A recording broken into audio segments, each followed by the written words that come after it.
End of service जिसे हम उर्फे आम में ग्रेजुएटी भी कहते हैं, इसे लेके हमारे लोगों के ज़हनों में अक्सर अभाम रहता है कि इसकी कैलकुलेशन क्या है, या सम टाइम आपको पैसे ज्यादा बनते हैं थोड़े मिलते हैं। इसकी कैलकुलेशन का एक ही तरीका है, वो चाहे कंपनी बड़ी है छोटी है, आपका टाइम ज्यादा हो गया है कम हो गया है, आपकी सैलरी ज्यादा है या कम है, तरीका इसका एक ही है।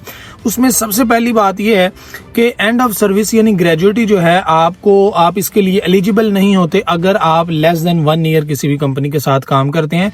1 साल पूरा होने से पहले अगर आप छोड़ते हैं कंपनी को तो आप इसके लिए एलिजिबल नहीं हैं।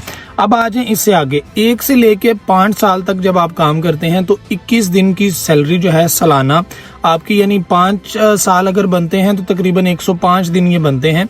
105 दिन मतलब 3.5 महीने। अब 3.5 महीने की जो आपकी मंथली बेसिक सैलरी है वो आपको 3.5 महीने की मिलेगी। याद रखिए, बेसिक सैलरी के एतबार से आपकी जो ग्रेजुएटी है वो काउंट होती है।